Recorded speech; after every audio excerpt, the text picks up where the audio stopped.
In the 41st millennium, the warp does not care for the borders between realities. It is a screaming ocean of madness that touches all dimensions, all possibilities, all timelines. And sometimes, when the tides surge with particular violence, it reaches through the skin of one universe and drags something precious from another. On this day, above the war-torn world of Vandros Prime, the warp vomited forth a singularity, a tear in space that pulsed with colors that had no names, accompanied by a sound like reality itself, screaming in protest. What emerged was a man, or what remained of one. The drop pod, if it could be called that, was unlike anything in Imperial records. Black metal twisted in impossible geometries, sparking with energies that made Auspex arrays shriek warnings. It carved through Vandros Prime's atmosphere like a bullet through flesh, trailing fire and electromagnetic chaos. When it struck the planetary surface 3 kilometers from the forward trenches of the 217th Cadian Regiment, the impact crater glowed with heat that turned sand to glass. Commissar Hendrik Voss was the first to reach the crash site, his bolt pistol drawn and his patience already expired. The planet was under siege by a warband of word-bearers traitors, and the last thing his men needed was another complication. Yet as he stood at the crater's edge, even his iron discipline faltered. The figure that rose from the wreckage stood over 2 meters tall, clad in armor that was simultaneously primitive and advanced beyond Imperial understanding. Black plates gleamed despite the dust, segmented like an insect's carapace. A helmet concealed the face entirely, angular, skull-like, with massive lenses that gleamed red in the twin suns' light. The being's breathing came in mechanical cycles, a deep inhale, a hissing exhale, rhythmic as a ticking chrono. The most disturbing detail was the damage. Scorch marks blackened portions of the armor.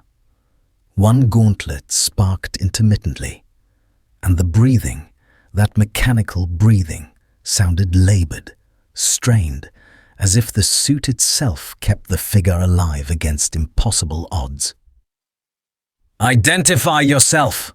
Voss barked in High Gothic, his bolt pistol aimed at center mass. 30 guardsmen formed a perimeter, laser guns trained on the newcomer. The helmet turned toward him with predatory precision. When the voice emerged, it was deep, filtered through machinery, and carried an authority that made even the commissar hesitate. "Where is this?" The question was asked in a language the commissar did not recognize, yet he understood it perfectly. Psychic translation? Impossible. The man wore no sanctioned psycho-robes, bore no inquisitorial markings. Before Voss could demand answers, the figure's hand twitched, and one of the guardsmen screamed. His laser gun tore from his grip and flew across the 20 meters separating them, slamming into the stranger's outstretched palm. "Witchcraft!" a guardsman shouted. Voss's finger tightened on the trigger, but the figure moved with shocking speed. The stolen laser gun was crushed to scrap in the stranger's grip, then discarded. Both hands rose in a gesture that might have been surrender or warning. "I am not your enemy," the filtered voice intoned. "I seek understanding. This place, this universe, it is wrong." Before Commissar Voss could order his men to fire, a new sound cut through the tension, the unmistakable roar of jump packs. 5 angels of death descended from the sky, ceramite armor painted the deep crimson of the Blood Raven's chapter. Their arrival sent guardsmen stumbling back in awe and terror. The lead space marine, his armor adorned with purity seals and a sergeant's markings, landed with enough force to crack the glassed sand. He was massive, dwarfing even the mysterious newcomer. His bolter remained mag-locked to his thigh, a sign of confidence that he needed no weapon for this encounter. "Commissar Voss," the Astartes rumbled, his voice amplified by his helm's vox grill. "We detected the warp anomaly. What have you found?" "Sergeant Arcturus," Voss replied, lowering his pistol slightly. "An intruder. Possibly a psyker. Possibly Xenos. I was preparing to execute—" "You will do no such thing." The command was absolute. Arcturus stepped forward, his enhanced senses analyzing every detail of the figure before him. The armor was not chaos-touched. He would have sensed the taint, not Xenos either, for all its strangeness. And the psychic pressure emanating from the stranger was minimal, controlled. Nothing like the raw power of a sanctioned psyker or the dangerous volatility of a rogue weird. "You fell from the warp," Arcturus stated, not a question. The helmeted head dipped in acknowledgement. "I was traveling through what you call hyperspace.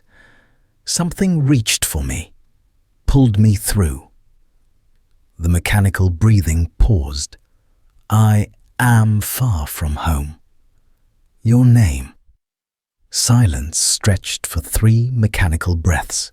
Then, "I am called Vader. Lord Vader." Arcturus's helm tilted fractionally. The title meant nothing in Imperial Gothic, yet it carried weight, the kind of authority that came from command, from killing, from surviving the unsurvivable. The sergeant noted the stranger's damaged armor, the way he stood with military precision despite obvious pain, the controlled aggression in every movement. "Lord Vader," Arcturus repeated, "you will accompany us. Our tech marines will examine your equipment. Our librarians will assess your psychic potential. If you are tainted by chaos, you will die screaming. If you are clean, we may have use for you." Vader's helmet turned toward the horizon, where smoke rose from the trenches and the distant thunder of artillery marked the ongoing siege. His voice carried a grim recognition. "You are at war." "We are always at war," Arcturus replied. "This is Vandross Prime. The word-bearers seek to corrupt it. We will stop them or die in the attempt. Such is the Emperor's will." The name meant nothing to Vader, yet the certainty in the Space Marine's voice was familiar. Absolute faith, unquestioning obedience, the same fanaticism that had once driven the 501st Legion under his command.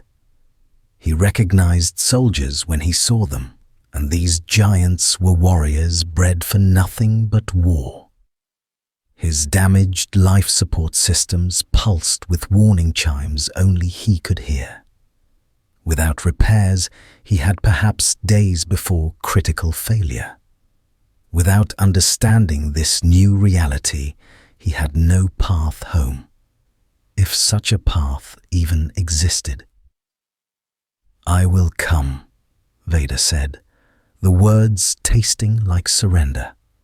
"But know this, I am not your servant." I am a warrior without a war. If your cause proves worthy, I will fight. If not, the threat hung unfinished. Arcturus's laugh was humorless. Then you will die like all the others who underestimate the Imperium's reach. Come, Lord Vader. Let us see if you survive the Mechanicus.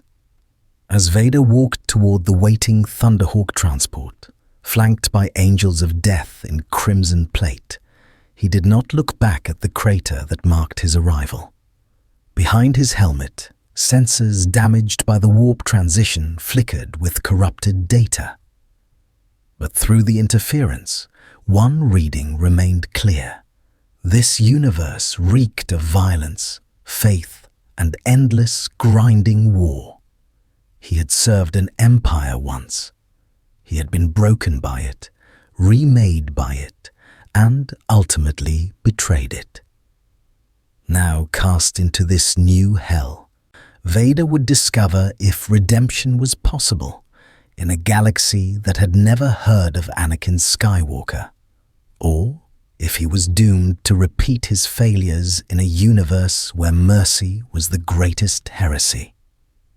If you crave stories of cosmic collisions and impossible heroes forced to prove themselves in the grimdark future, smash that subscribe button.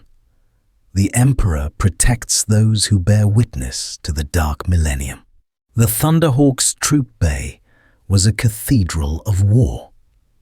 Vader sat surrounded by 5 blood ravens Astartes, each a giant in crimson ceramite, their presence oppressive in the confined space. They did not speak, but he felt their scrutiny through their helmets, analyzing, judging, calculating threat potential. He had commanded clone troopers who regarded him with fear and respect. These warriors regarded him with nothing but cold assessment. His armor's internal sensors screamed warnings with increasing urgency. Power cells were failing. Respiratory regulators showed dangerous fluctuations. The transit through the warp had damaged systems that even the Emperor's best technicians had struggled to maintain. Vader estimated 48 hours before catastrophic shutdown. Perhaps less. He would not show weakness. Not here. Not among predators. The Thunderhawk banked hard, and through the armored viewports, Vader glimpsed the Space Marine strike cruiser litany of knowledge in orbit. The vessel was a fortress in the void, kilometers of Gothic architecture, weapon batteries, and flying buttresses that served no practical purpose except to inspire awe and terror. It dwarfed any Star Destroyer he had commanded, and the sight of it confirmed what he had begun to suspect. This Imperium possessed power that rivaled or exceeded the Galactic Empire. The hangar bay swallowed them whole. As the assault ramp descended, Vader rose and immediately understood he had entered a realm of technology and religion, fused into something his galaxy had never conceived. Dozens of robed figures moved through the hangar, tech priests of the Adeptus Mechanicus, their bodies more machine than flesh. Mechadendrites writhed from their backs like metallic serpents. Augmetic limbs replaced organic weakness. Eyes glowed with cogitator feeds. They chanted in binary cant as they ministered to gunships and servitors. The lead tech priest approached, and Vader's force sensors recoiled. The being before him was barely human. A hunched figure draped in red robes, face replaced by a bronze mask with 8 mechanical eyes that whirred and focused independently. A halo of data screens floated around the priest's head, scrolling with incomprehensible symbols. Magos Septimus Crane, Sergeant Arcturus announced. This is the anomaly. His armor sustains critical damage. Your assessment is required. The Magos's eyes locked onto Vader with disturbing intensity. When he spoke, his voice was a synthesized approximation of human speech, underscored by grinding gears and crackling voltage. Fascinating. The armor's technological signature does not match any known STC pattern. Energy readings suggest contained fusion cell, impossibly efficient. Life support integration indicates catastrophic organic damage to the occupant. Hypothesis: subject survives only through technological intervention. Vader's mechanical breathing filled the sudden silence. Your hypothesis is correct. Crane tilted his head at an angle no human neck should allow. You will submit to examination. Your equipment will be catalogued. If your technology proves blessed by the Omnissiah, it will be preserved. If it is heretic, my equipment keeps me alive. Vader interrupted, his voice dropping to a dangerous register. Remove it, and you will watch me die. Damage it through incompetence, and I will ensure you join me.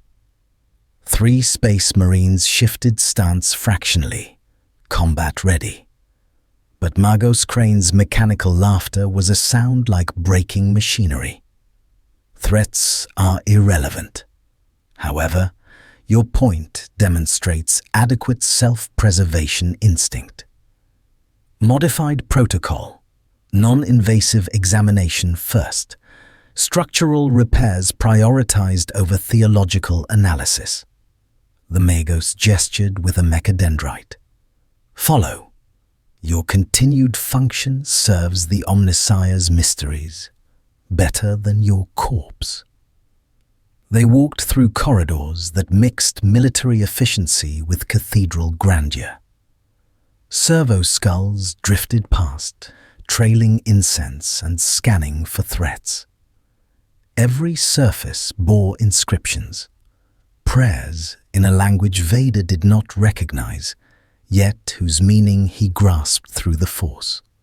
Devotion, duty, death, the Imperium's trinity. The Mechanicus workshop was part laboratory, part shrine. Workbenches held weapons in various states of disassembly, each attended by chanting tech priests. At the room's center stood a diagnostic platform surrounded by humming machinery. Crane gestured for Vader to ascend. Remove your helm. Vader's hand rose to the release catches, then hesitated. The mask was armor against a universe that had seen his true face and recoiled. But here, no one knew Anakin Skywalker. No one knew what lay beneath.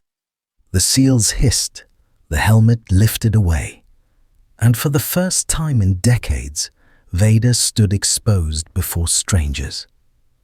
The scar tissue was extensive. Pale flesh melted and reformed by lava on Mustafar. His scalp was bare, save for surgical ports where the helmet's neural interfaces connected. Eyes that had once been blue burned yellow-tinged from years of channeling the dark side. But it was the vulnerability that struck deepest, the gasping struggle for breath without the helmet's respirator assistance, the weakness of flesh laid bare. Magos Crane's 8 eyes whirred, zooming in on details with clinical detachment. Extensive thermal damage. Lung capacity less than 40%. Neural interface integration suggests long-term cybernetic dependence. Conclusion: you should not be alive. Yet I am, Vader rasped, voice thin and damaged without the mask's amplification. He struggled to draw breath, each inhalation a conscious effort. Fix what is broken. Prove your Omnissiah's superiority. Crane's mechadendrites extended, scanning devices glowing as they passed over Vader's armor piece by piece. Your power cells utilize technology 1,500 years in advance of Imperial standard. Your respiratory recyclers function on principles that violate 3 laws of thermodynamics as we understand them. Your neural interface would take our finest artisans decades to recreate. The Magos paused. You are either a messenger from the dark age of technology, or proof that the Omnissiah's mysteries extend beyond our galaxy. Can you repair it? Vader forced out, spots dancing in his damaged vision. Repair implies understanding. I can stabilize, reinforce, adapt Imperial components to your xenotech framework. It will take 12 hours. You will endure discomfort. Sergeant Arcturus stepped forward, his bulk casting Vader in shadow. While the Magos works, you will answer questions. Our librarian wishes to assess your talents. The telekinetic display you demonstrated suggests minor psychic ability. In the Imperium, unsanctioned psychers are dangerous. They are either controlled or they are eliminated. Vader replaced his helmet, the respirator immediately easing his breathing. I am no witch. What you call psychic ability, I call the Force, an energy field that binds all living things. I have trained since childhood to master it. I am in perfect control. Famous last words, Arcturus replied darkly. Every demon host believed themselves in control until chaos found the cracks. You will submit to examination by Librarian Vane. Refuse, and I will kill you myself. The risks are too great. Vader recognized the non-negotiable tone. These Space Marines operated from absolute certainty. Psychers were dangerous, therefore all psychers must be tested. The logic was brutal and efficient, not unlike the Empire's own methods. I will meet your librarian, Vader agreed, but know this. I have faced Sith Lords and Jedi Masters. I have walked through fire and survived. Whatever tests you devise, I will endure them. Arcturus's laugh was grim. We shall see, Lord Vader. The Imperium breaks those who lack sufficient faith. You serve no emperor yet. That makes you suspect. That makes you expendable. The sergeant turned toward the exit. You have 12 hours to prove otherwise.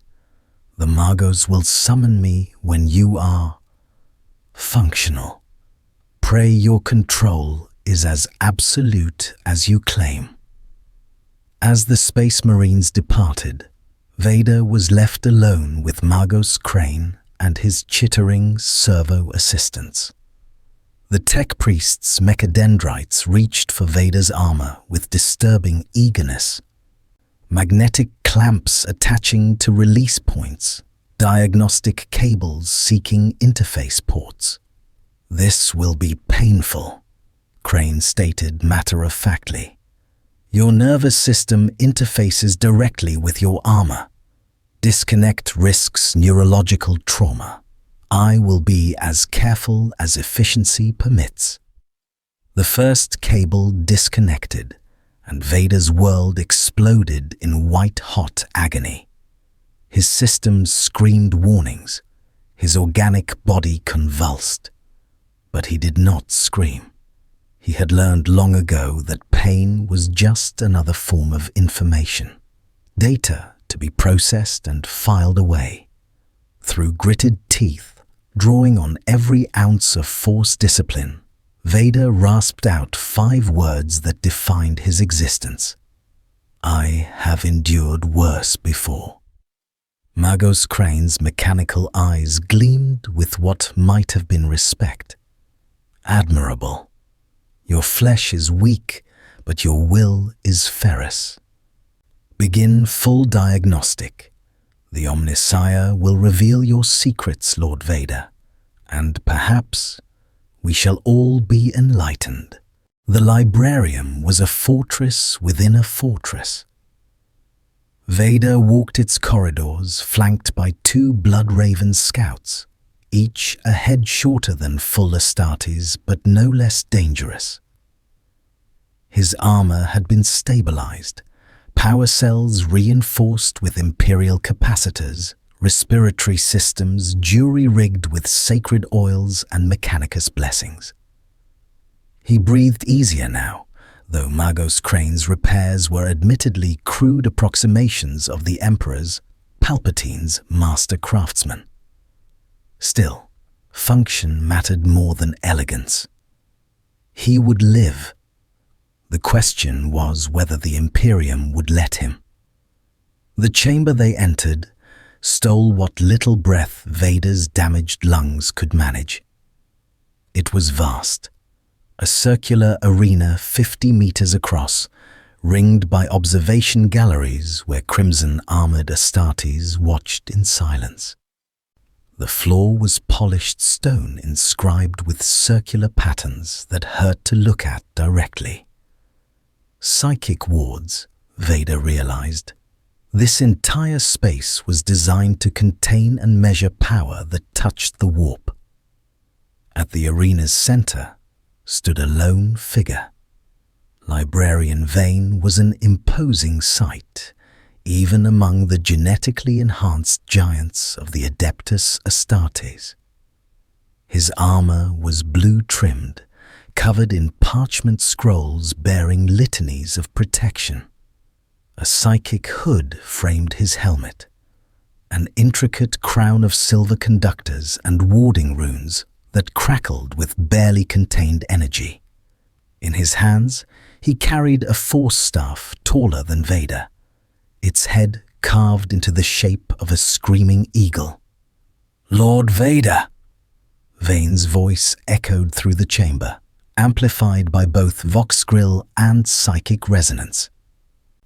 "I am Codicier Matthias Vane, keeper of forbidden knowledge, guardian against the warp's corruption. You stand accused of wielding unsanctioned psychic power.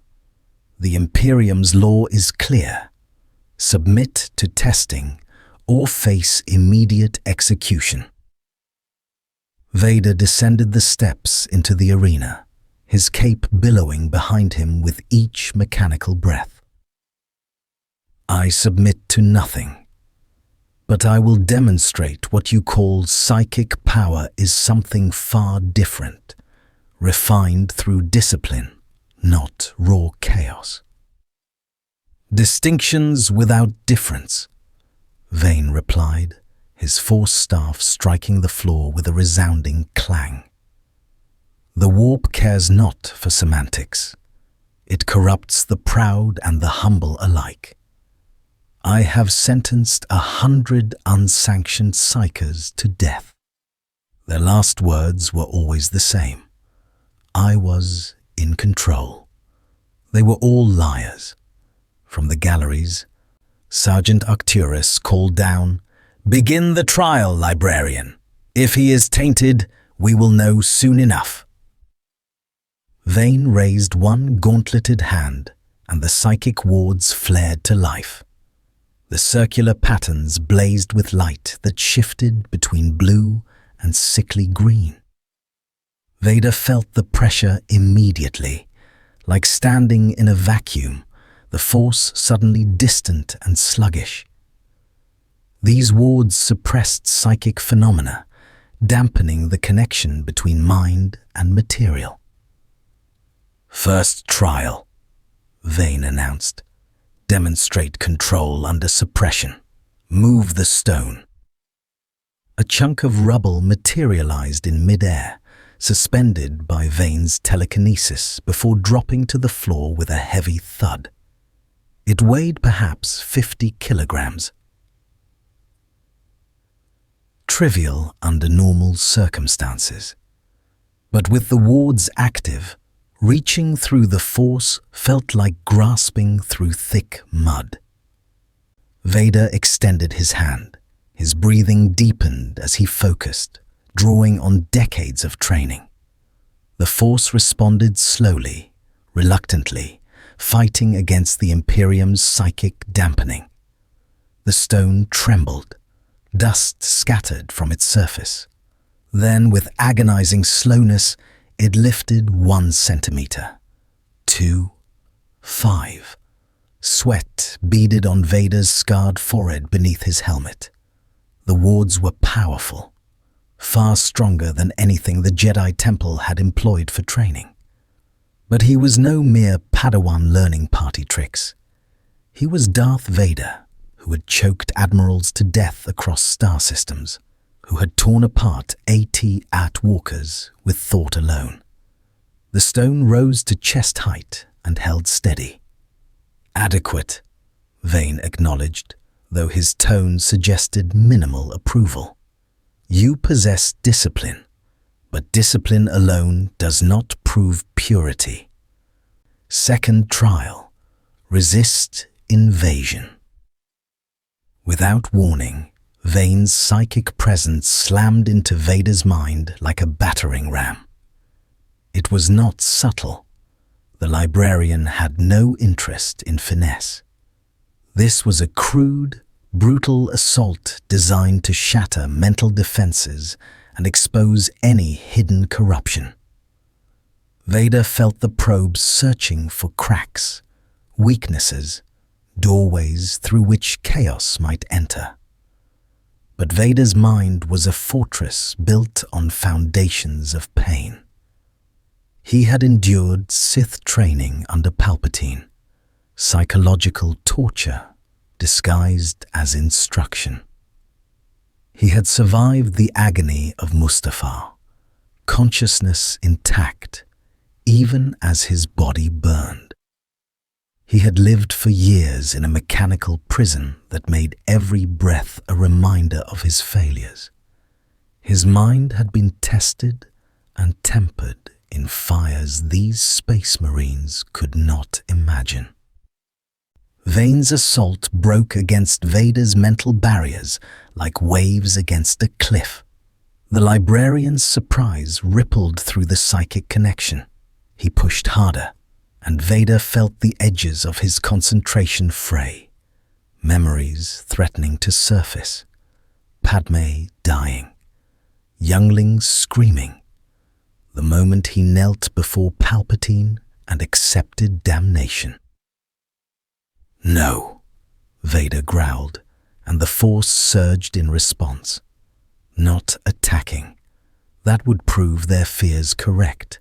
Instead, he simply existed, immovable, a black hole of will that bent all pressure back upon itself. The probe slid off his defenses like rain off armor. Vane withdrew, staff striking the floor again. Impressive. Your mental conditioning rivals that of our chapter's veterans. But resilience is not purity. Third trial. Face temptation. The Librarian's psychic hood flared with eldritch light. The air in the arena thickened, and Vader felt something watching, something vast and hungry pressing against reality's skin. The warp, he realized with cold certainty. Vane was deliberately creating a weak point, inviting the thing beyond to whisper its promises. The voice came as a susurrus of 1,000 overlapping whispers, genderless and ancient. Power beyond measure. Freedom from your broken shell. We see you, Anakin Skywalker. We know what you desire. Serve us and breathe free again. Serve us and reclaim what was stolen. Vader's mechanical breathing stuttered. They knew his true name. Impossible.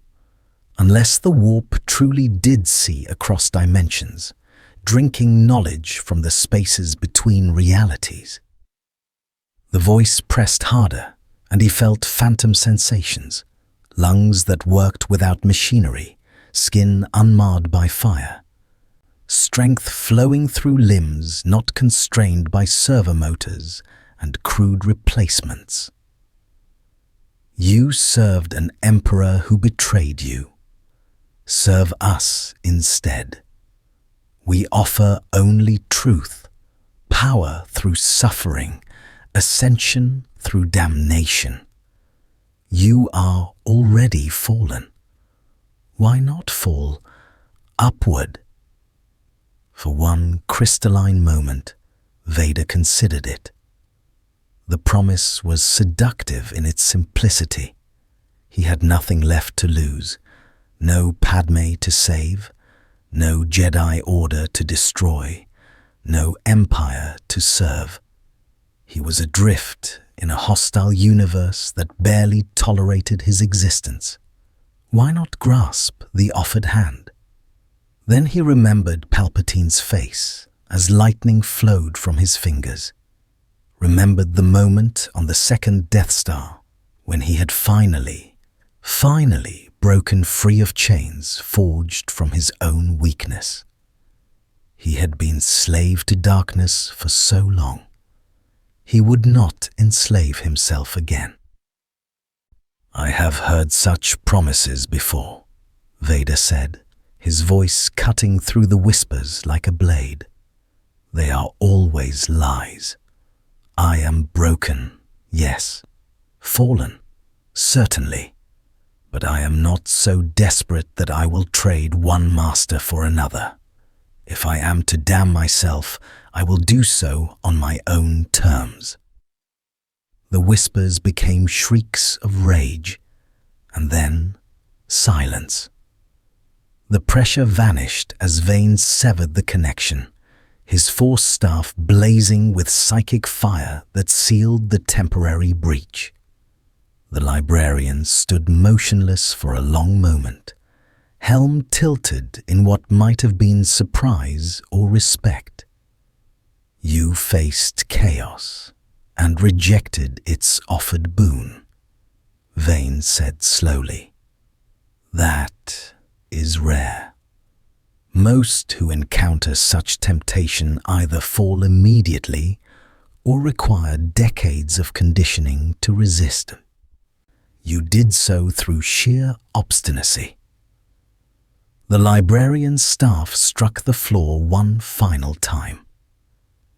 You are no witch. You are something stranger.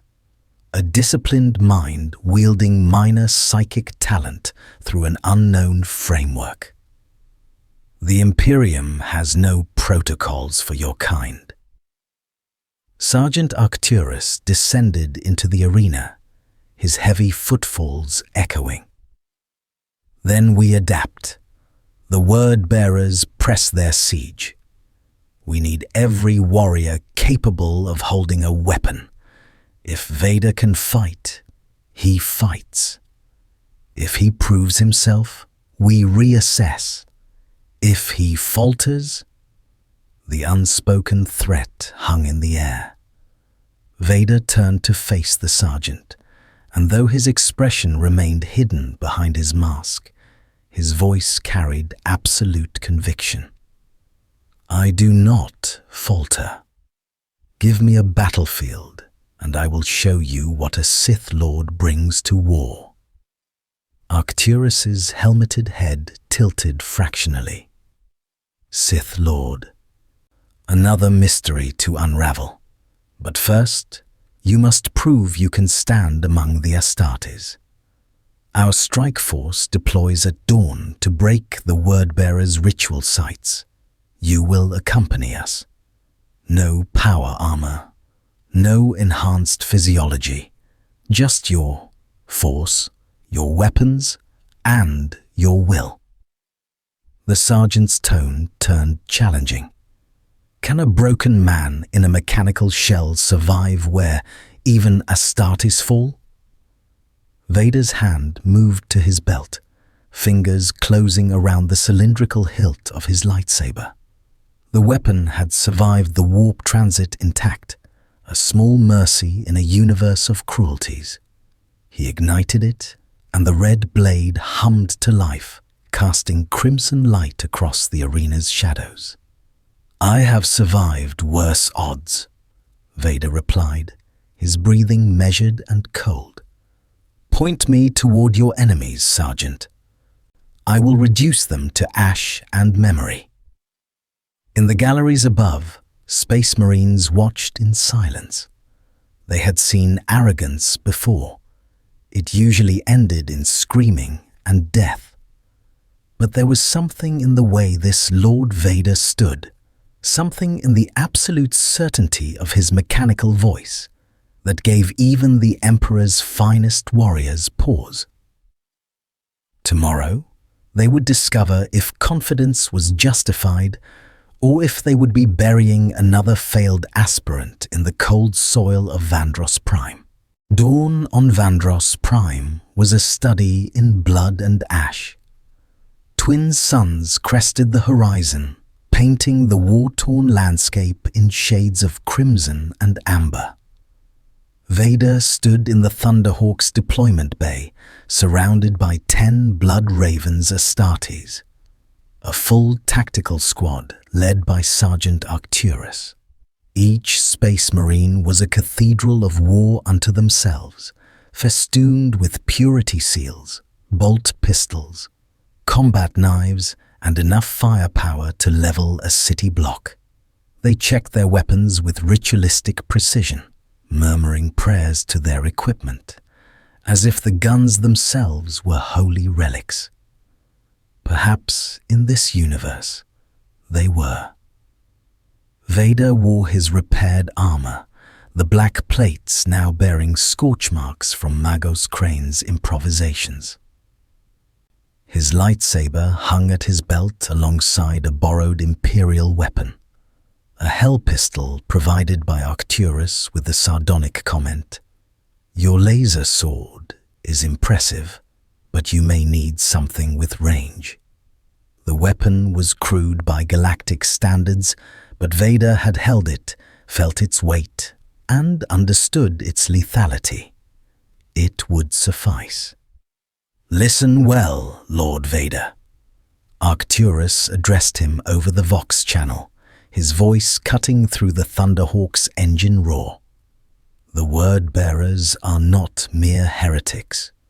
They are fallen Astartes, our twisted kin who turned from the Emperor's light during the Horus heresy 10,000 years ago. They wield sorcery, summon demons, and corrupt reality itself through warpcraft. You face enemies who have fought for millennia." "I have fought veterans before," Vader replied. "Experience means nothing if their tactics are predictable."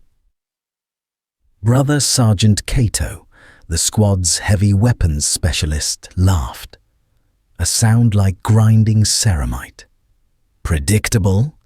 You misunderstand chaos, outsider. They do not follow logic.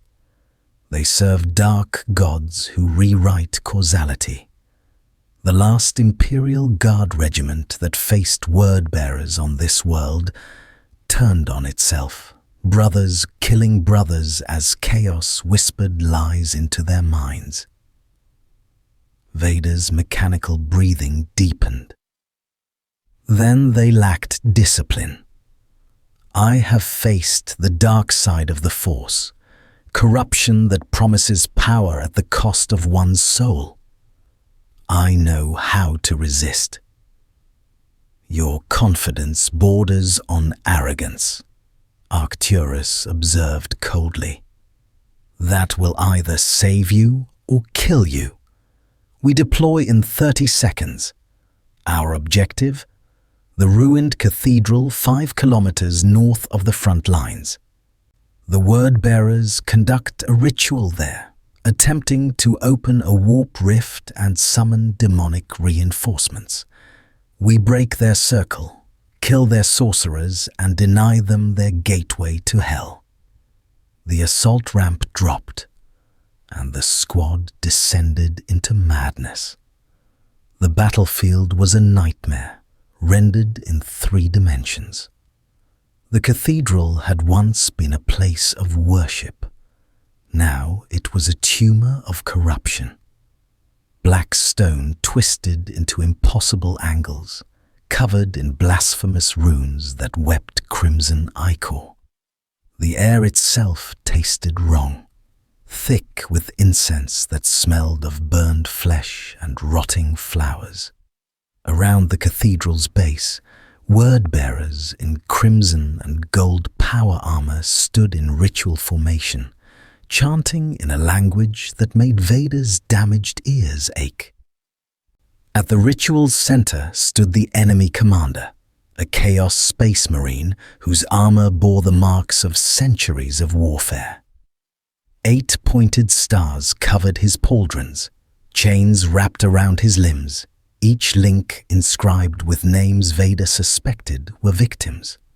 The sorcerer's helmet had been removed, revealing a face half human, half something else, skin crawling with warp mutations, eyes burning with unnatural fire. "Blood ravens!" The sorcerer's voice boomed across the killing field, enhanced by vox corruption and demonic influence. How predictable! The corpse emperor sends his lapdogs to die once more. Come, feed the ritual with your blood. Corn cares not from whence it flows. Arcturus's response was a bolt round that crossed 200 meters in a heartbeat and exploded against the sorcerer's shoulder guard. "For the Emperor! Death to the traitors!" The blood ravens charged, and Vader moved with them.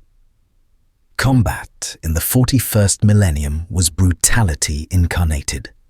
Bolter fire tore through the air, mass reactive shells that exploded inside flesh, turning bodies into red mist.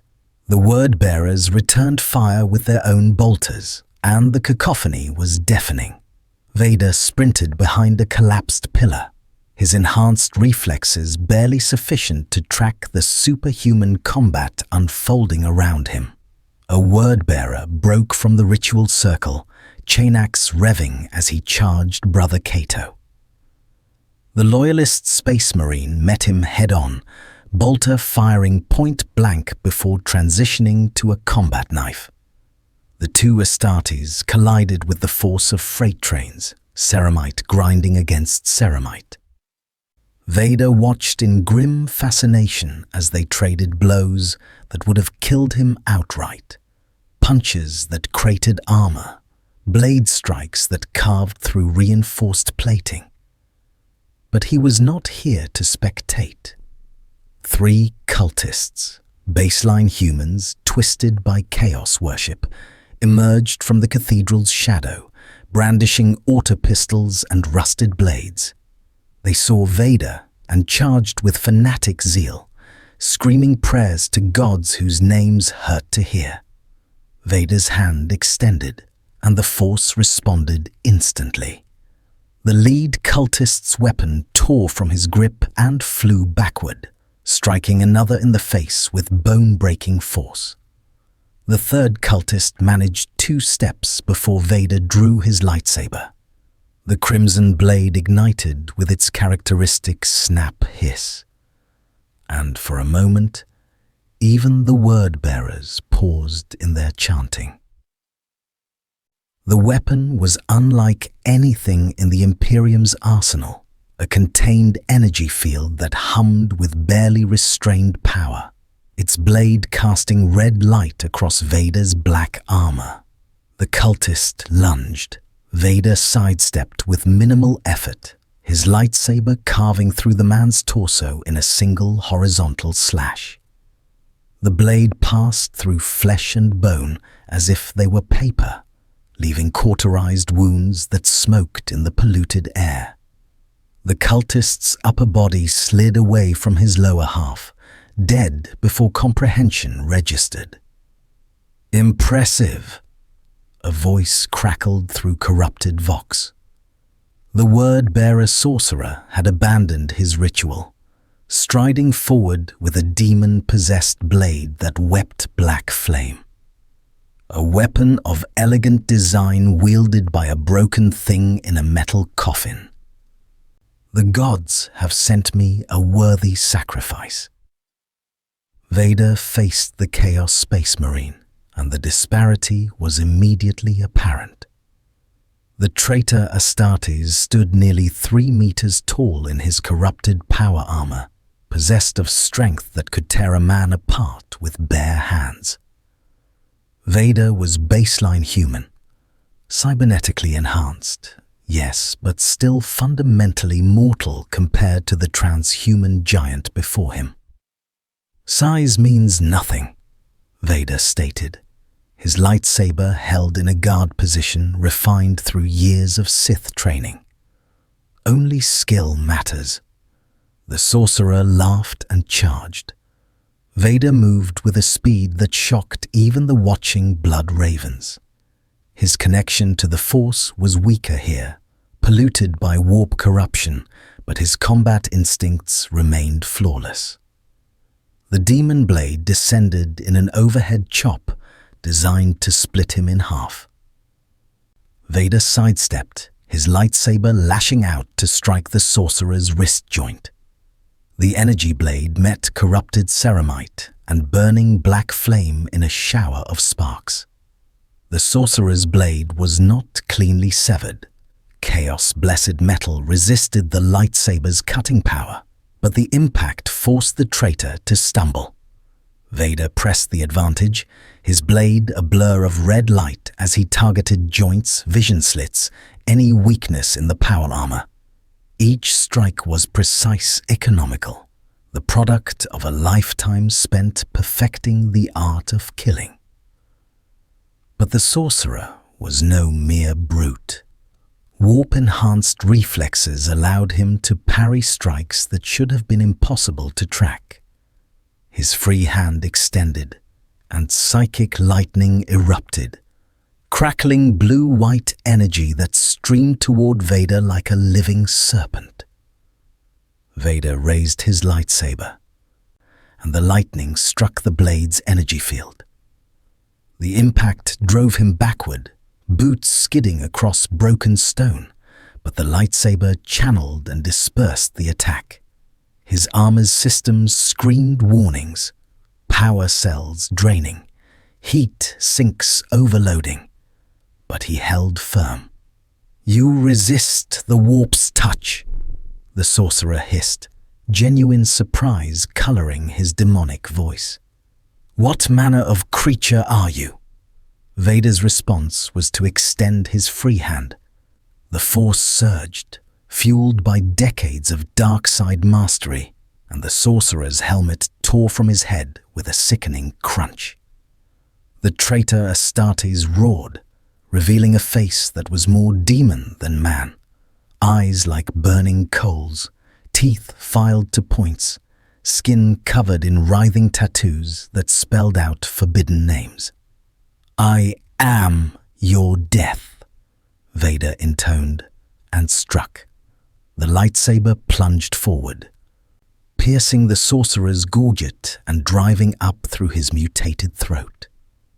The blade's energy field boiled blood and burned flesh, filling the air with the stench of charred meat and ozone.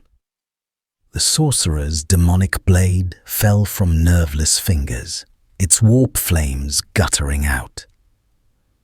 The word-bearer collapsed, his corrupted body convulsing as whatever demonic entity inhabited it was forced back into the Imperium. Silence fell across the battlefield. The surviving word-bearers faltered, their ritual broken, their leader dead. Sergeant Arcturus's bolter barked twice more, putting down the last traitor, Astartes. The remaining cultists fled into the ruins, pursued by vengeful blood ravens. Arcturus approached Vader, his ceramite armor scorched and dented but intact. For a long moment, the Space Marine said nothing, simply studying the smaller figure in black who stood over the corpse of a Chaos sorcerer. "You killed him," Arcturus stated, as if confirming reality with his own eyes. A baseline human killed a Chaos Space Marine in single combat. I have seen guardsmen fight for hours with such foes and fail. You did it in minutes. Vader deactivated his lightsaber, the red blade vanishing with a hiss. He was strong. But strength without discipline is merely violence. I have fought gods and monsters. One corrupted warrior does not impress me.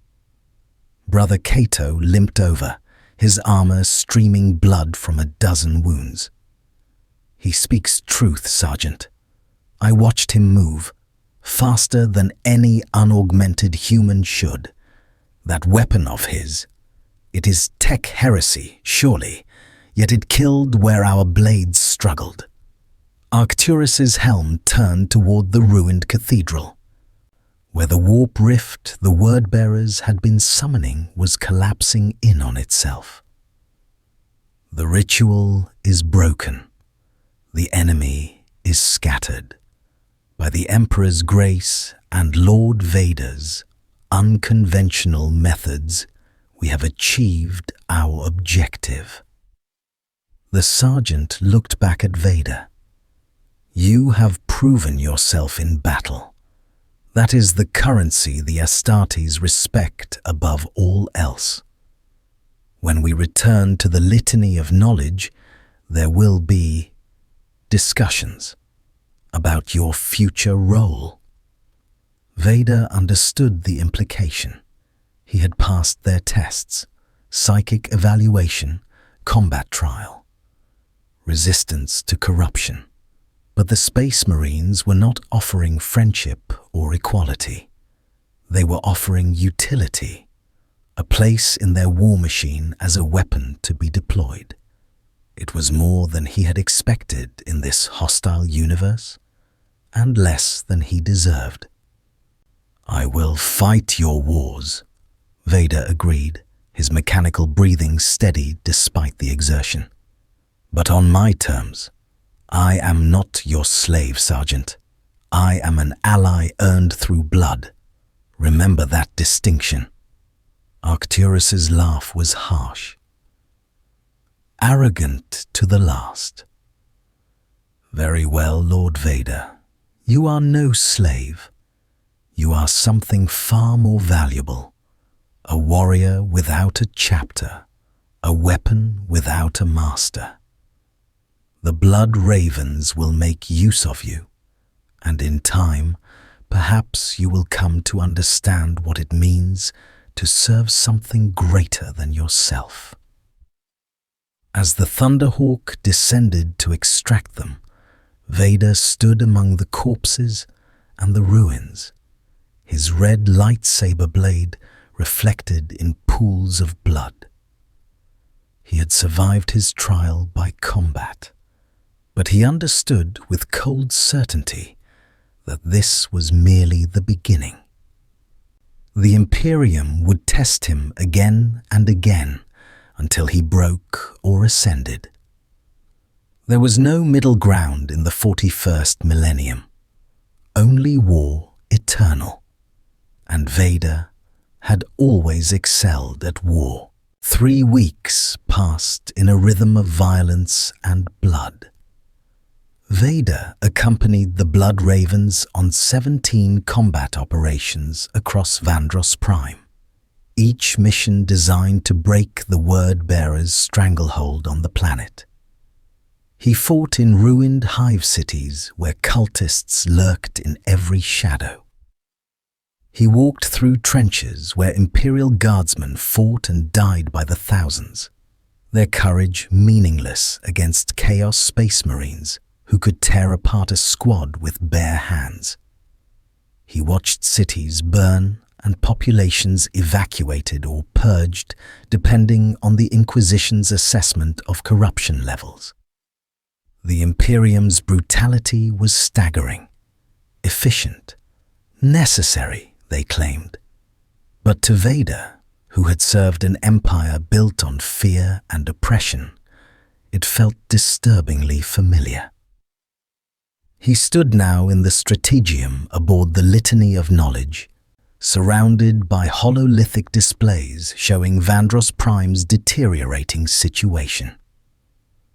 Captain Darth of the Blood Ravens presided over the council, a veteran of 4 centuries of warfare, his armor bearing the scars of 1,000 battles. Around him stood officers from the Imperial Guard, representatives of the Adeptus Mechanicus, and a hooded figure Vader had learned to recognize on sight, Inquisitor Hadrian Vex of the Order Malleus, the Demon Hunters. Vader had felt Vex's scrutiny since the first moment they met. The Inquisitor possessed psychic sensitivity that went beyond anything the Blood Raven's librarians wielded, a connection to the warp refined by paranoia and faith into a weapon against corruption. Vex had interrogated Vader twice, each session ending with grudging acknowledgement that the outsider remained untainted. But trust was another matter entirely. The word-bearers consolidate here. Captain Darth gestured to a hololithic marker showing the planetary capital Vandros Primaris. They control the central hive and are converting the Imperial Cathedral into a monument to the Dark Gods. Intelligence suggests they prepare a mass sacrifice, 3 million civilians, to summon a greater demon. If they succeed, this world falls entirely to chaos. Colonel Morven of the 217th Cadian Regiment slammed his fist on the tactical table. "Then we strike now. My regiments can advance through the underhive, secure key positions. Your regiments would be slaughtered." Inquisitor Vex interrupted, his voice cold and measured. "The word-bearers have had weeks to fortify their position. They possess chaos terminators, demon engines, and sorcerers powerful enough to turn your men into gibbering madmen before they fire a shot. Conventional assault is suicide." "Then what do you propose?" Captain Darth asked, his tone suggesting he already knew the answer. Vex's gaze turned to Vader.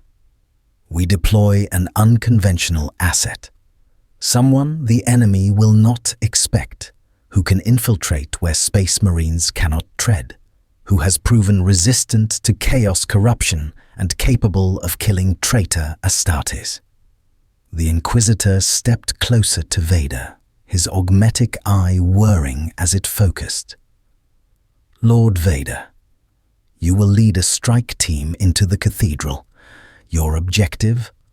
Assassinate the word-bearer's dark apostle who conducts the ritual.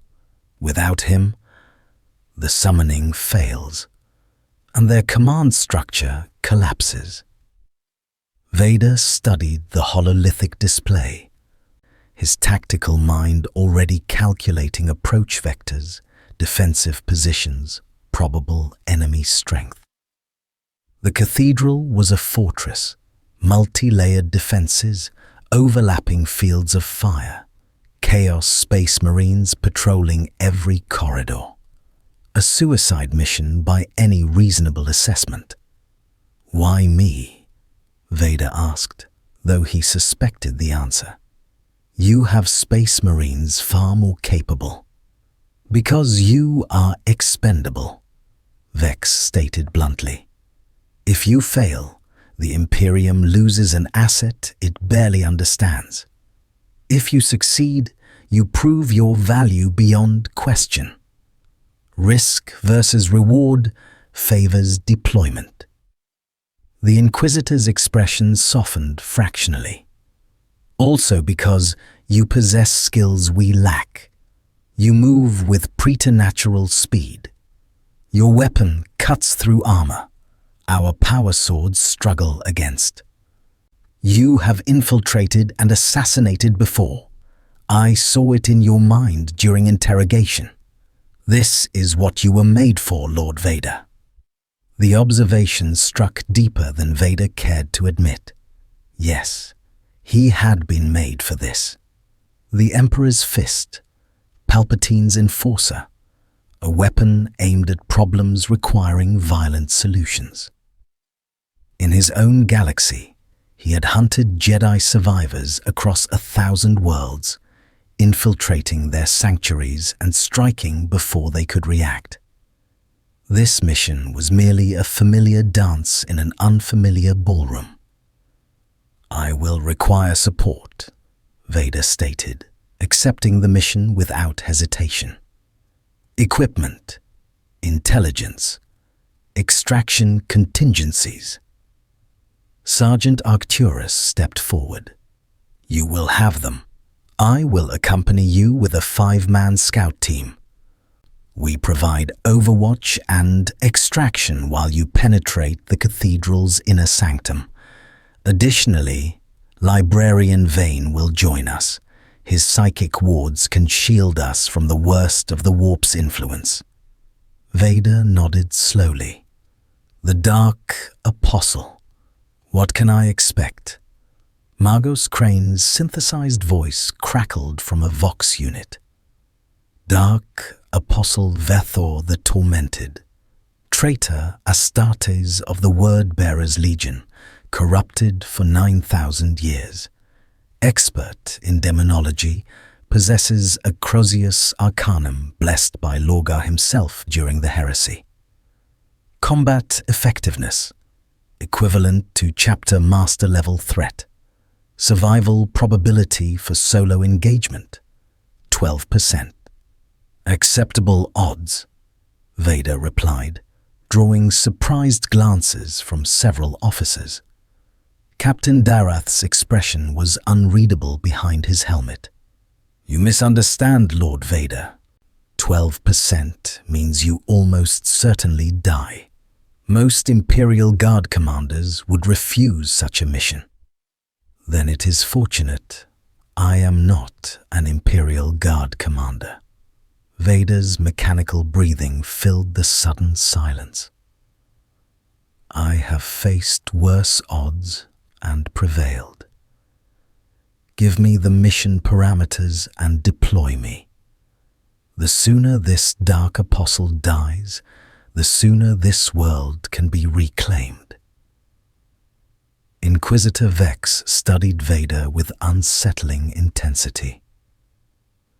You embrace death readily. Is this courage or nihilism? Vader turned to face the Inquisitor directly. I died years ago on a planet of lava and ash. What remains is momentum, a weapon seeking targets, a tool without a wielder. If I fall completing this mission, I will have served a purpose. That is more meaning than I possessed 3 weeks ago. The admission hung in the air, raw and honest in a way that seemed to disarm the gathered officers. These were men who served the Emperor with fanatical devotion, who drew strength from faith in humanity's manifest destiny. Vader offered them something else entirely, the loyalty of a broken thing that had nothing left to lose. Captain Darth broke the silence. Then it is decided. The strike team deploys at nightfall. Lord Vader will infiltrate the cathedral and eliminate Dark Apostle Vaethor. Sergeant Arcturus provides tactical support. Emperor willing, we break the Word-Bearer's ritual and turn the tide of this war. The captain's helmeted gaze fixed on Vader. Do not fail us, outsider. Too many have died for this world already. I do not fail, Vader stated with absolute conviction. I succeed, or I ensure the enemy's victory is Pyrrhic enough to cripple them. There is no middle ground. Nightfall transformed Vandros Primaris into a vision of hell. The twin moons cast blood-red light across the ruined city, and in the distance, the corrupted cathedral blazed with unholy illumination. Balefire and warp energy bleeding from its twisted spires. Vader crouched on a rooftop 3 kilometers from the target, his armor's systems interfacing with the borrowed Imperial Auspex scanner Mago's crane had provided. Beside him, Sergeant Arcturus and his scout team maintained overwatch positions. Librarian Vane stood slightly apart, his psychic hood crackling with protective wards that would shield them from demonic detection, at least for a time. The enemy patrols are predictable. Arcturus voxed, his voice a whisper through encrypted channels. Traitor Astartes sweep the perimeter every 6 minutes. Cultist rabble fill the gaps. You have a 30-second window to reach the Undercroft entrance here. A waypoint marker appeared on Vader's visor display, courtesy of the Blood Raven's tactical network. Understood, Vader confirmed. His lightsaber hung at his belt, powered down to avoid detection. The Hell pistol was mag-locked to his thigh, 8 shots remaining, each one precious. He had refused additional equipment. Weight meant noise. Noise meant death. Once inside, you are alone. Vane's psychic voice touched Vader's mind directly, bypassing Vox channels entirely. The sensation was invasive, uncomfortable, but efficient. I cannot shield you beyond the cathedral's outer walls. The warp saturates that structure. My wards would attract attention rather than deflect it. You face the Dark Apostle with only your skills and the Emperor's distant blessing. I require neither blessings nor gods, Vader replied silently, focusing his thoughts so Vane could receive them. Only a clear path to my target. Arrogant to the last, Vane's mental voice carried grim amusement. Very well. May your confidence prove justified, Lord Vader. The Imperium watches. The patrol passed. Vader dropped from the rooftop, his cape billowing as he fell 3 stories to land in a combat crouch.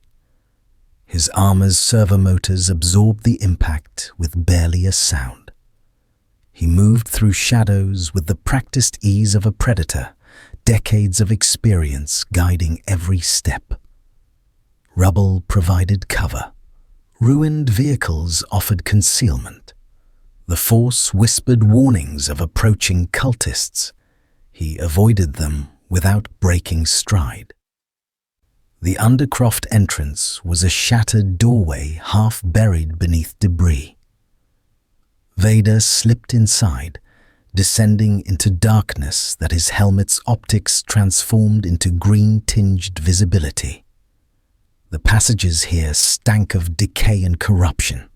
Bodies had been piled in alcoves, their flesh carved with chaos sigils that continued to bleed long after death. He moved deeper, following the thrum of unholy power that resonated through the Force like a wound in reality. The cathedral's heart lay ahead, and with it, the dark apostle who orchestrated humanity's damnation. A voice crackled through the vox, distorted, wrong, speaking in a language that hurt to hear. "We know you come, little shadow. The gods see all. Vaethor awaits your offering." Vader's mechanical breathing was his only response. The enemy knew. Of course they knew. Chaos peered through the veil of time itself, glimpsing futures that might be. But knowing and stopping were different matters entirely. He emerged into the cathedral's nave, and his breath caught despite his iron control. The chamber was vast, a Gothic nightmare of twisted architecture and blasphemous artistry. Pillars carved from human bone supported a ceiling that showed the warp itself, reality bleeding through stone. At the chamber's center, suspended in chains, hung 3 million souls. Not bodies, but actual souls, ripped from their mortal shells and bound in psychic agony. Their screams were silent but perceptible through the Force, a chorus of torment that threatened to overwhelm Vader's senses. And before the souls stood Dark Apostle Vaethor. The traitor was magnificent in his corruption. His power armor was ancient crimson and gold, every surface covered in scripture written in blood that never dried. 8 pointed stars marked his pauldrons. His helmet bore horns that curved like a demon's, and in his hands he carried a Crozius Arcanum, a weapon part mace, part holy symbol, crackling with chaos energy.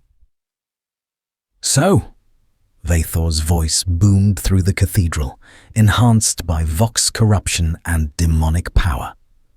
"The corpse worshippers send an assassin. How? Predictable."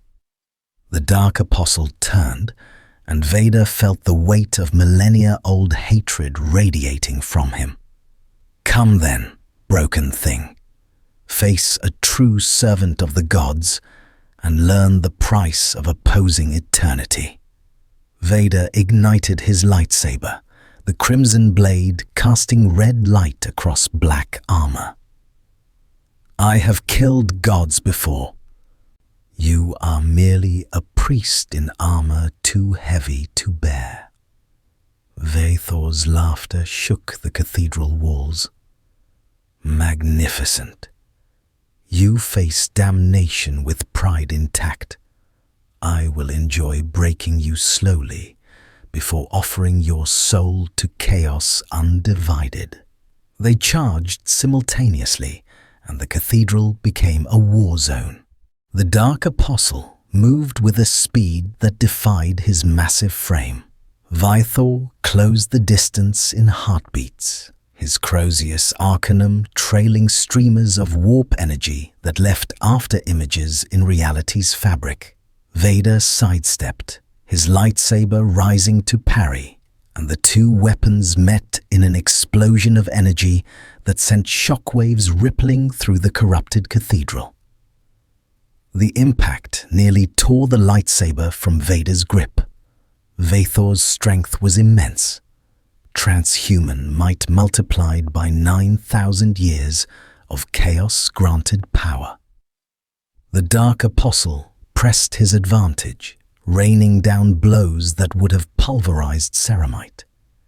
Each strike Vader barely deflected, his arms screaming in protest as servomotors struggled to compensate for the force differential.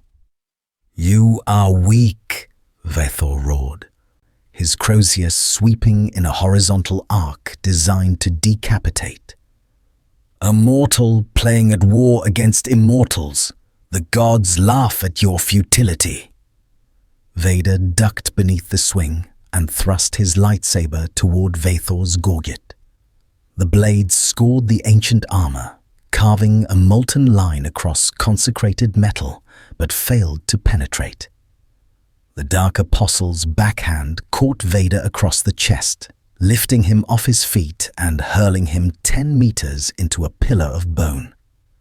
The impact cracked his chest plate and sent diagnostics screaming warnings.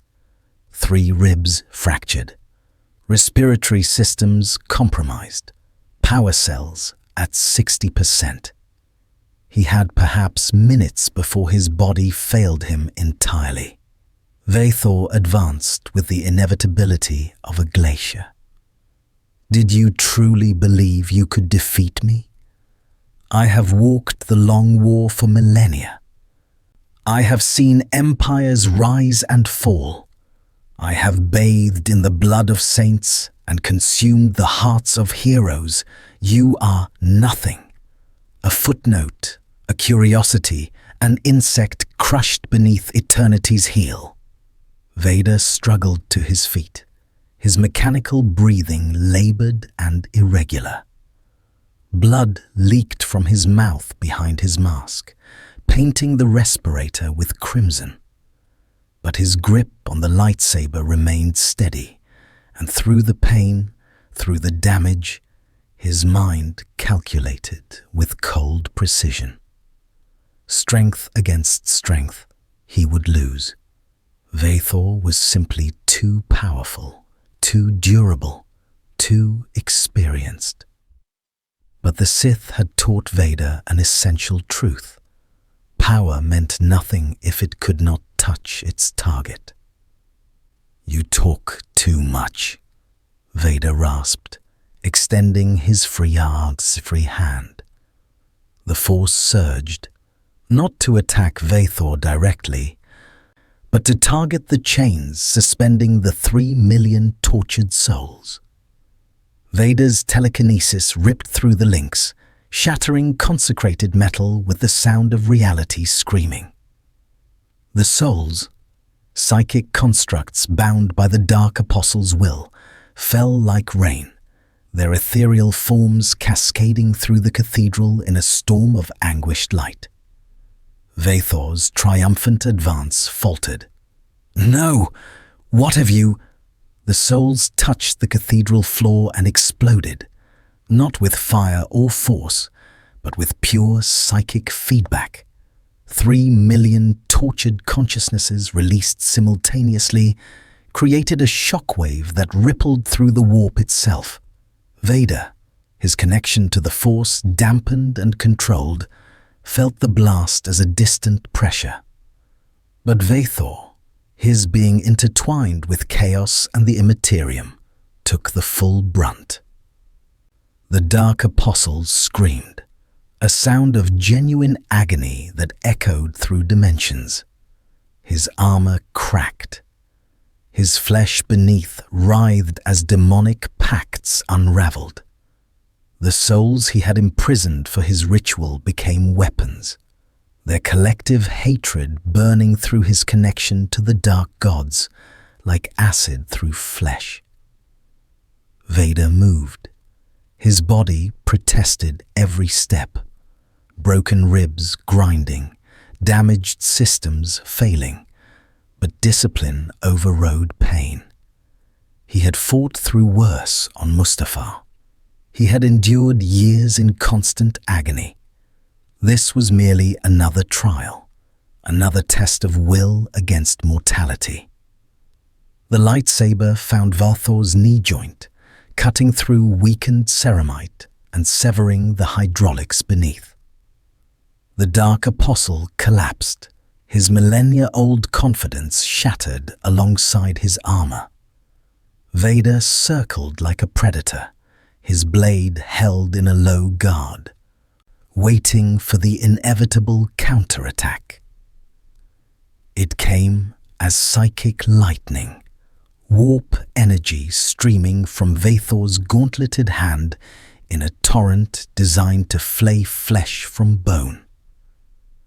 Vader's lightsaber intercepted the attack, the energy blade channeling and dispersing the chaos sorcery, but the feedback overloaded his armor's power cells. Systems died across his suit. targeting, communications, environmental controls. His breathing became a desperate rasp as the respirator struggled with reduced power. But the Dark Apostle was worse off. Vaethor's armor smoked from internal fires. His helmet had cracked, revealing a face that was more demon than human. Burning eyes, fanged mouth, skin crawling with symbols that wrote themselves in real time. The ancient warrior tried to rise, failed, and collapsed back to the corrupted floor. "Impossible," Vaethor hissed, blood bubbling from his lips.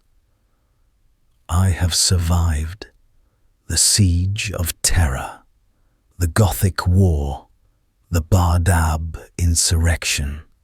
I cannot fall to a broken slave in a metal coffin."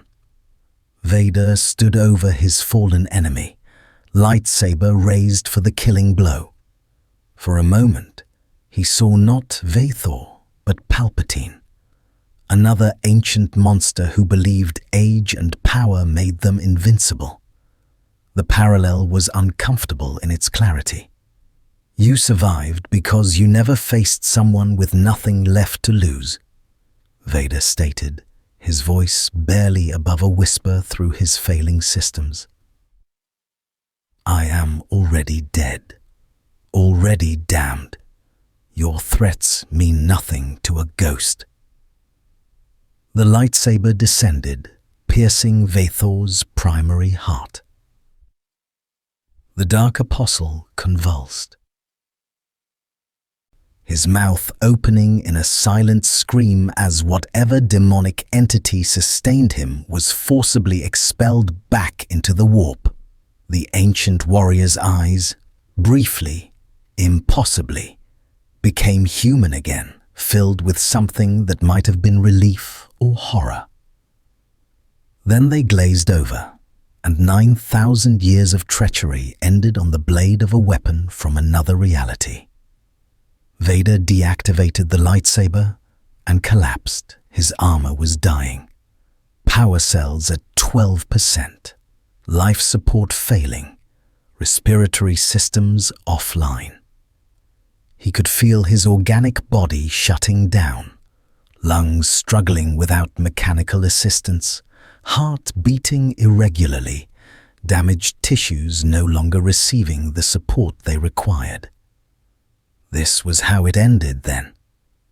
Not in glorious battle against the rebellion, not redeemed in his son's arms, but alone in a corrupted cathedral in a universe that barely understood what he was. The irony was almost amusing. "Extraction team inbound." Arcturus's voice crackled through Vader's failing Vox system. "Hold position, Lord Vader. We're coming for you." Vader tried to respond but lacked the breath. His vision dimmed, the cathedral's twisted architecture fading to grey. He had completed the mission. The Dark Apostle was dead. The ritual was broken. 3 million souls were freed to whatever afterlife this universe provided. It should have been enough. But as consciousness fled, one thought crystallized with perfect clarity. He was not ready to die. Not yet. Not when he had just begun to understand what it meant to fight for something beyond orders and loyalty to an absent master. The darkness took him, and Darth Vader knew nothing more. He woke to white light and the smell of sacred oils. His mechanical breathing resumed its familiar rhythm, stronger now, more stable. His damaged ribs had been set and reinforced with Imperial augmetics. His armor lay on a nearby workbench, partially disassembled, with Magos Crane's mechadendrites working across its surface like metal spiders. Vader turned his head, a simple movement that sent warnings cascading through his nervous system, and found Librarian Vane standing beside his medici slab. "You survived," Vane observed, his psychic hood inactive, but his presence still oppressive. "Magos Crane gives you 3 days before your systems stabilize. The Dark Apostle's death sent shockwaves through the warp. The word-bearers are in disarray. Vandros Prime will be reclaimed within the month." The Librarian paused. "You succeeded where most Space Marines would have failed. That is noteworthy." "The mission parameters were clear," Vader rasped, his voice weak without his helmet's amplification. "I executed them." "You did more than that." Captain Darth entered the medici bay, his crimson armor bearing fresh battle damage. "You killed a Dark Apostle in single combat. You disrupted a ritual that would have damned 3 million souls. You proved that baseline humans, properly equipped and trained, can stand against the Imperium's greatest enemies." The captain's tone softened fractionally. "The chapter convened during your unconsciousness. We debated your status extensively." Vader managed to push himself to a sitting position, every movement agony his pride refused to acknowledge. "And what did you conclude?" "That you are an asset," Inquisitor Vex answered, stepping from the shadows where he had been observing silently. "Dangerous, unorthodox, impossible to fully trust, but effective. The Blood Ravens will retain you as an auxiliary combatant, not Astartes, never that, but something adjacent. A weapon deployed when conventional approaches fail." "I am not a weapon," Vader stated, though the words rang hollow even to his own ears. Vex's smile was cold. "Everyone in the Imperium is a weapon, Lord Vader. The difference is whether you acknowledge it. You have proven your utility. That earns you continued existence and purpose. Many would consider that generous." Vader understood the implicit threat. Refuse, and he became a liability to be eliminated. Accept, and he bound himself to the Imperium's endless war, trading one master for another, one empire for another. But there was a crucial difference. Here, he had proven himself through action rather than manipulation. Here, his value came from competence rather than fear. Perhaps that was enough. Perhaps that was all he deserved. "I will fight," Vader agreed, his mechanical breathing steady despite his damaged state. "But I choose my battles. I am not your slave." Captain Dareth's helmet tilted in what might have been acknowledgement or amusement. "Then we are agreed. Welcome to the Imperium of Man, Lord Vader. May you serve with honor and die with glory when your time comes." As the officers departed, leaving him alone with Magos Crane's chittering repairs, Vader contemplated his new existence. He had crashed into this universe broken and lost. Now he was broken and purposeful, a marginal improvement perhaps, but improvement nonetheless. Outside the medici bay, the war continued. It would always continue. The 41st Millennium knew no peace, only brief respites between violence. But for the first time since Mustafar, since Padme's death, since everything that mattered had been stripped away, Vader felt something approaching clarity. He would fight. He would kill.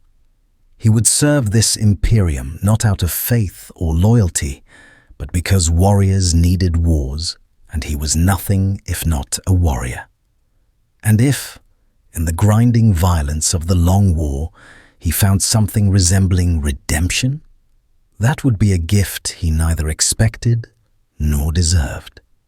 But perhaps the universe, cruel and grimdark as it was, would grant him that small mercy. Or perhaps it would simply grind him to dust like all the others. Either way, he would face it with the only weapons he possessed: skill, will, and the absolute refusal to surrender. The Emperor might not protect him, but Darth Vader had never needed protection, only purpose. And in the darkness of the 41st millennium, he had finally found it. 6 months passed. Vader fought across 17 worlds, always at the vanguard of Imperial offensives where conventional forces faltered. He walked through tyrannid-infested hive ships where even Terminators feared to tread. He dueled Chaos champions in single combat, while Space Marines provided overwatch. He infiltrated Orc wars and decapitated their leadership with surgical precision. The Imperium learned to deploy him like a scalpel, sharp, precise, expendable if necessary, but expendable implied replaceable, and Vader proved irreplaceable. The Blood Ravens granted him quarters aboard the Litany of Knowledge, a small cell adjacent to the Librarian where he meditated in the silence between battles. Magos Crane maintained his armor with obsessive dedication, each repair bringing the systems closer to their original specifications.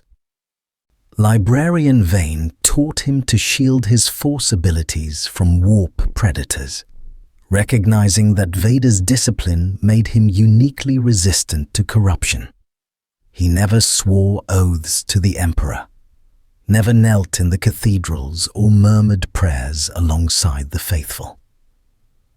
The Astartes accepted this with grudging respect. His actions spoke louder than hollow devotions. He fought for the Imperium not because he believed in its righteousness, but because the alternative was chaos, Xenos domination, or nihilistic surrender. And Vader had never surrendered to anything. Some nights, when the ship traveled through the warp and reality thinned, he felt echoes of his old life: Padme's voice, Luke's nascent Force presence, the binary sons of Tatooine. They were ghosts of a man who had died twice, once on Mustafar and again when the warp tore him from everything familiar. He mourned them briefly, then set the grief aside. Sentiment was a luxury warriors could not afford. The Imperium called him Lord Vader, the Silent Blade, the Emperor's unsworn knight. Across contested sectors, his reputation grew. A figure in black armor who appeared when battles turned desperate, who killed what could not be killed, who walked through hell and emerged victorious or not at all. He was not redeemed. Redemption required forgiveness, and the 41st millennium offered none. But he was useful, and in a galaxy drowning in eternal war, usefulness was the closest thing to salvation any damned soul could hope to achieve. The Emperor might not protect Darth Vader, but the galaxy would learn to fear him nonetheless. The Emperor protects. More stories await.